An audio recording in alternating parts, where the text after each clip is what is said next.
Olá, alunos, Colégio Silva Helena, segundo ano. Vou fazer um vídeo diferente, tá bom? Dos que eu vinha fazendo, tá bom? Para dar uma forcinha aí para a prova. Quem assistiu o vídeo, né, vai ter um reforço melhor. Se não assistiu, nossas aulas já são o suficiente, ok? Vamos lá. Prontinho, vamos lá. Fazer um vídeo mais curto, né, para não ficar tão... Eu ia dizer para não ficar tão comprido. Mas não, para fazer um vídeo mais curto para que você possa ter, digamos, um estudo mais a jato, assim, para ter disponível para poder estudar para a prova, tá bom? Então bora lá. Tem aí, ó. Um país vendeu para o exterior em um determinado ano equivalente a 20 bilhões de dólares e comprou o equivalente a 10 bilhões. Certinho? Pronto. Então isso quer dizer o quê? Que o país exportou 20 bilhões, certo? Tá se movendo porque eu estou segurando o celular, tá bom? Porque é um vídeo rápido. Então, rápido assim, de tomadas rápidas. Eu dou a pausa e depois continuo, tá bom? Então 20 bilhões é as exportações. Exportações é quando o país vende. E ele comprou o equivalente a 10 bilhões. Então isso é importação ou importações. Então ele exportou 20 bilhões e importou 20 bilhões, né?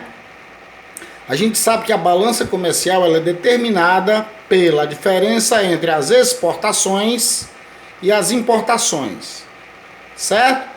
Então, quando um país vende mais do que compra, ou seja, exporta mais do que importa, ele tem um superávit da balança comercial. Quando um país importa mais do que exporta, vamos supor que fosse ao contrário. Se ele tivesse importado 10 bilhões e tivesse... Desculpa, se ele tivesse exportado 10 bilhões e importado 20 bilhões. Então ele teria um déficit da balança comercial. Para entender, superávit é quando as exportações superam as importações. Déficit é quando as importações superam as exportações, ok?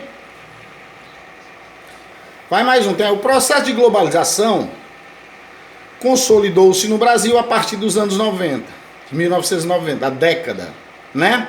A gente chama também de anos 90, né? Quem é antigão como eu. Então bora lá.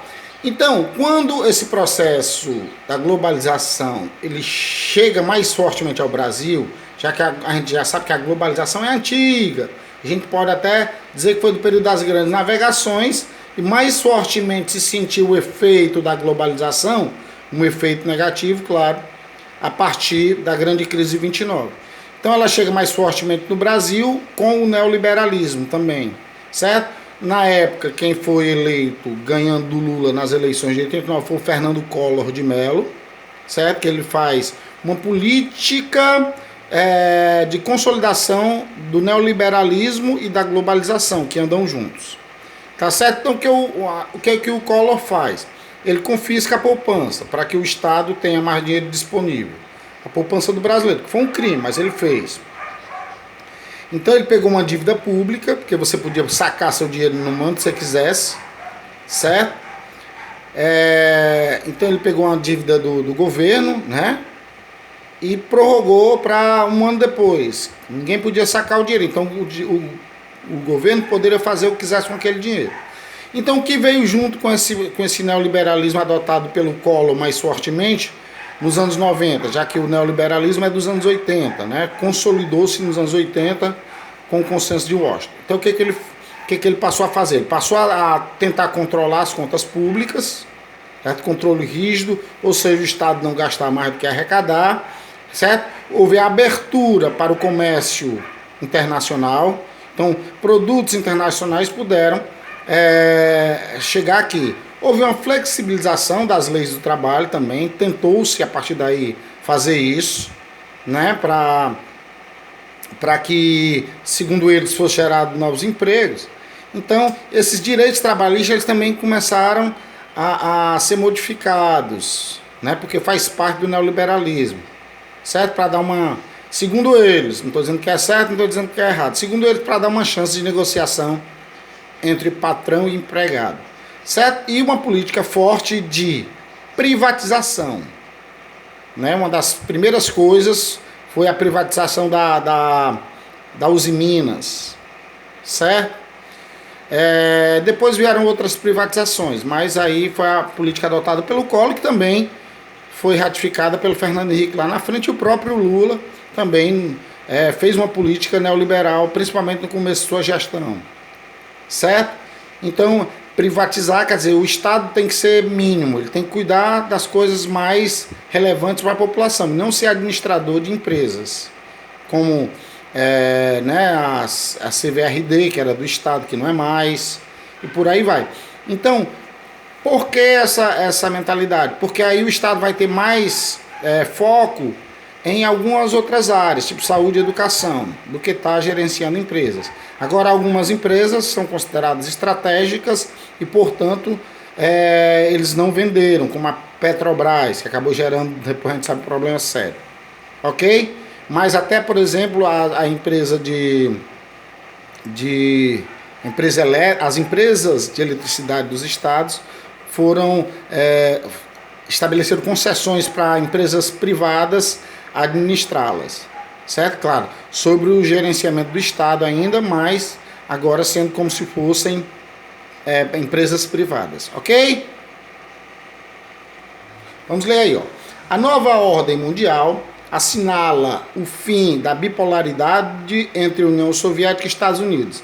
Então, a partir do início do século XXI, os norte-americanos iniciaram uma guerra ao terrorismo, que passou a ser o novo adversário dos Estados Unidos no cenário internacional.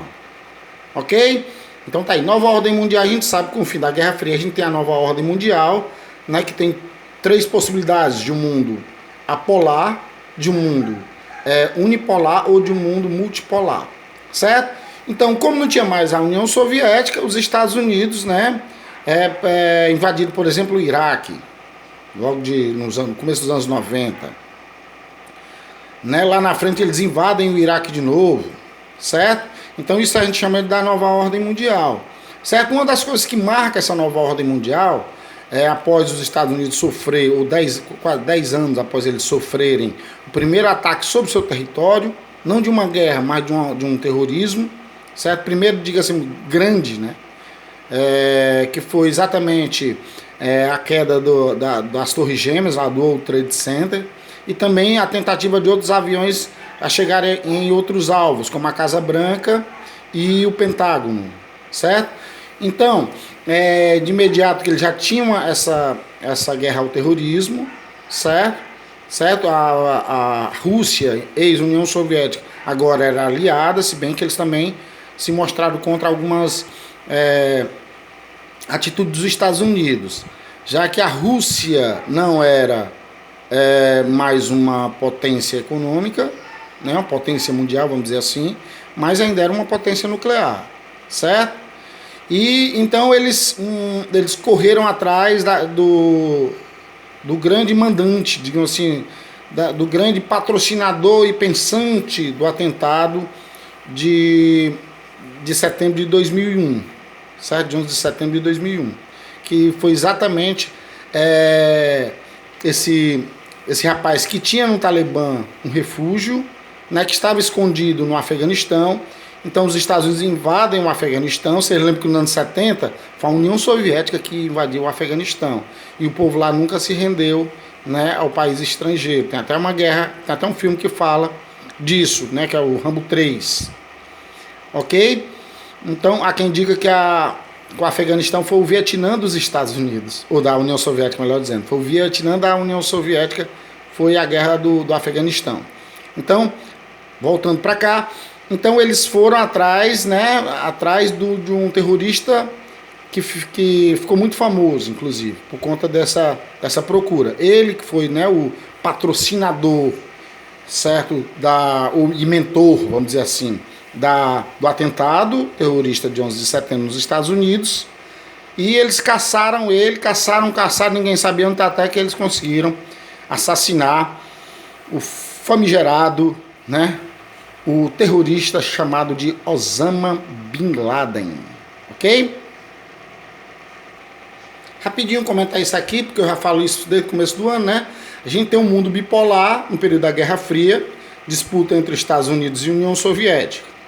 E um mundo multipolar, como eu já disse para vocês, com 3 possibilidades, certo? Aliás, o mundo multipolar com a possibilidade agora das disputas serem no campo econômico, né? A gente tem as 4 grandes economias do mundo hoje: Estados Unidos, China, Japão e Alemanha. Então, antes que era o mundo era bipolar, nas disputas se dava bélico, nuclear, disputa por novos países, né, para ter como aliados e por aí vai. E depois passou a ser no campo econômico, no mundo multipolar, certo? A gente sabe que, por exemplo, o Muro de Berlim foi o grande símbolo da Guerra Fria. E no período da Guerra Fria era que o mundo era bipolar. O mundo era bipolar no período da Guerra Fria, sendo o Muro de Berlim o grande símbolo da Guerra Fria. O Muro de Berlim cai, a União Soviética se acaba e o mundo entra na nova ordem mundial. E uma das possibilidades dessa nova ordem mundial é o mundo ser multipolar.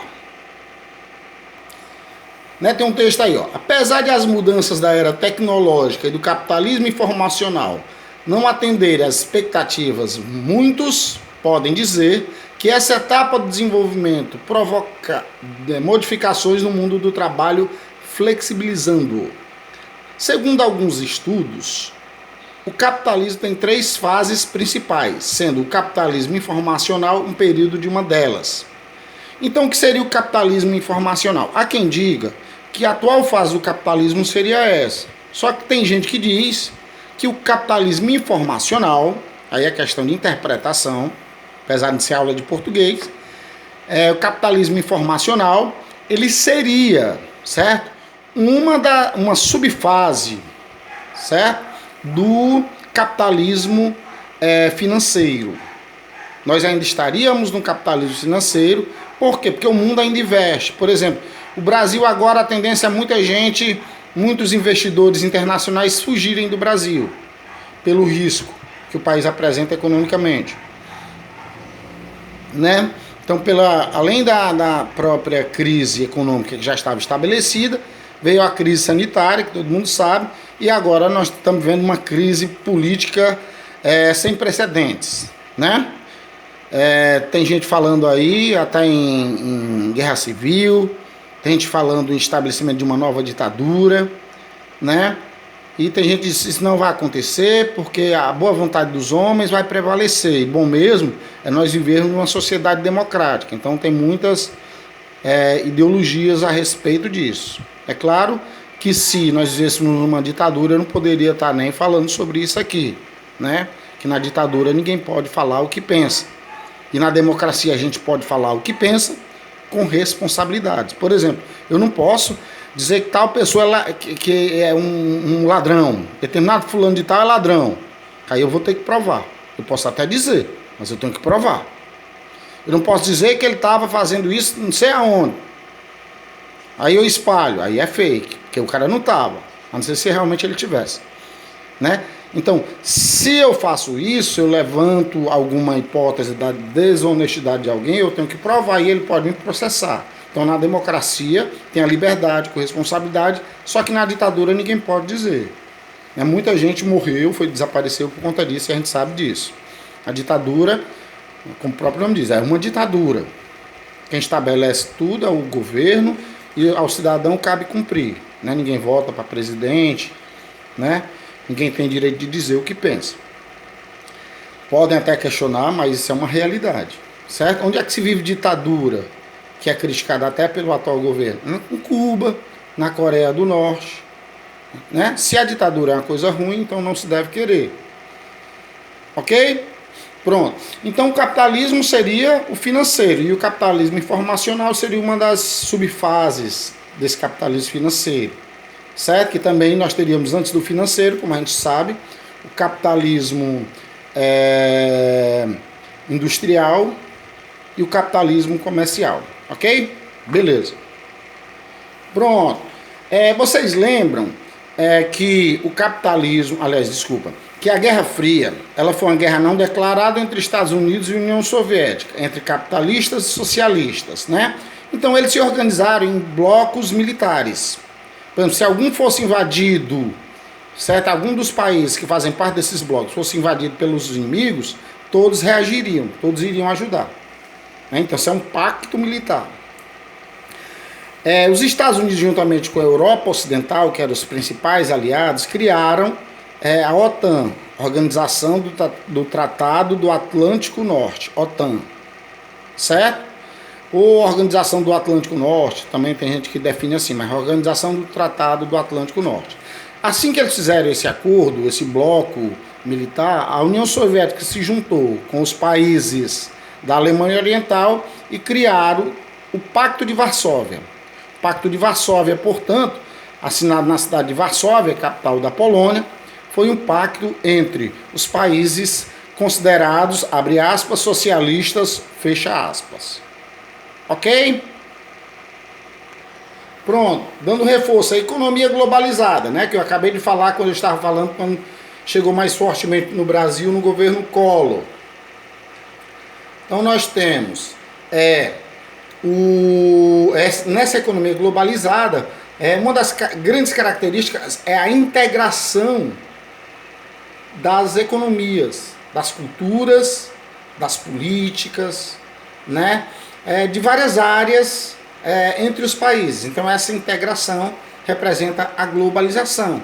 Inclusive a gente difunde muitos hábitos, né, de outras culturas, a culinária, etc. Né? Agora é comum de vez em quando a gente ir lá e fazer um pedidozinho já que a gente não pode sair por causa do isolamento, fazer um pedidozinho do sushi, né?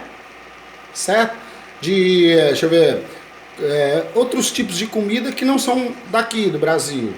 Fortaleza nem tanto, mas por exemplo, nos Estados Unidos você pode pedir comida paquistanesa, comida tailandesa, comida chinesa, comida japonesa e por aí vai, entendeu?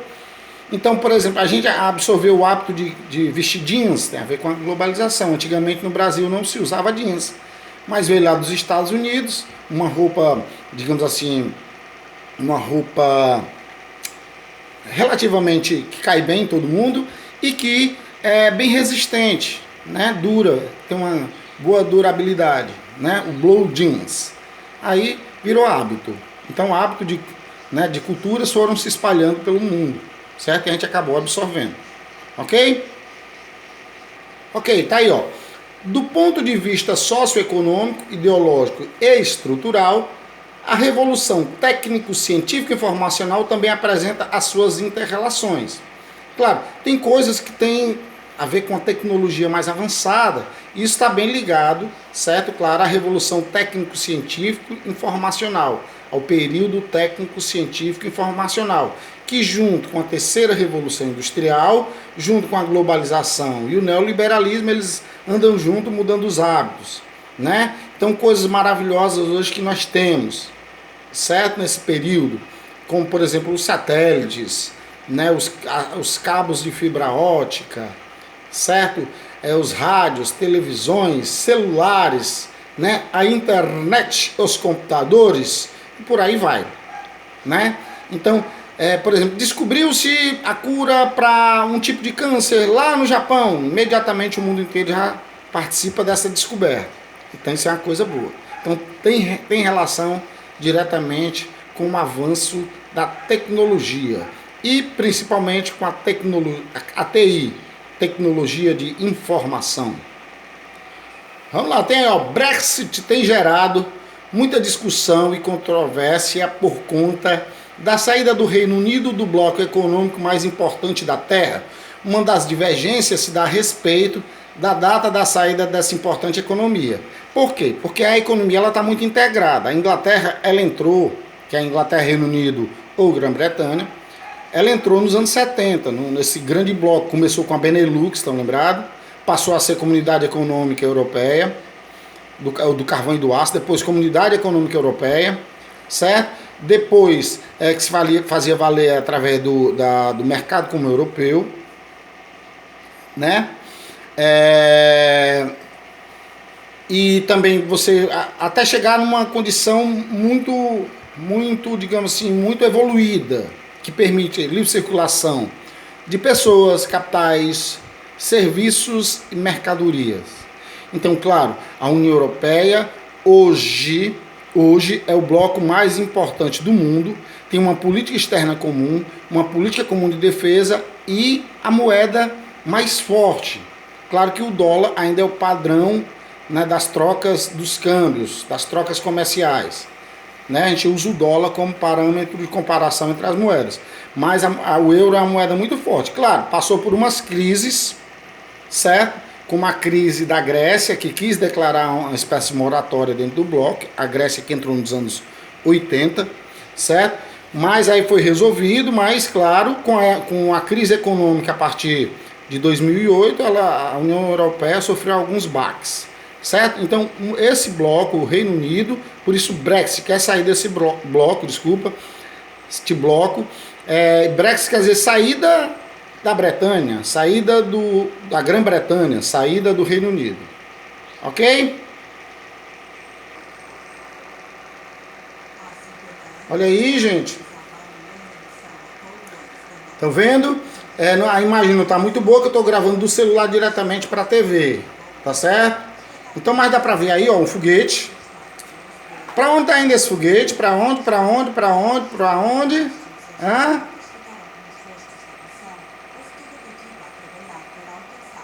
Está indo pra Lua, certo? Então, os astronautas chegaram à Lua. E por que os Estados Unidos resolveu mandar uma nave tripulada até a Lua? Porque no período da Guerra Fria, que é uma guerra de nervo, já que não teve a guerra de fato, eles disputavam em alguns campos. Quem fazia a bomba atômica mais potente, quem fazia a arma de pulso mais potente, quem fazia as armas, né, para a guerra direta mais potente, quem fazia a granada mais potente, quem conseguia mais aliados, né? E uma das áreas que eles disputaram foi na corrida espacial, foi a corrida espacial. A União Soviética estava ganhando, já tinha mandado a primeira cadela, já tinha mandado o primeiro homem, certo? Mas aí finalmente os Estados Unidos conseguiram, certo? É um vídeo rápido. Os Estados Unidos conseguiram lançar o homem à Lua. Ok? Foi só um pedacinho do vídeo só para dar uma ilustração. Tá certo? Então, o homem chega à Lua, o Neil Armstrong diz aquela famosa frase: um pequeno passo para o homem, mas um grande salto para a humanidade, certo? Isso porque, como eles estavam disputando, um gastava mais dinheiro do que o outro, tentando chegar mais longe ao espaço. Beijo para vocês, ficando por aqui, tchau.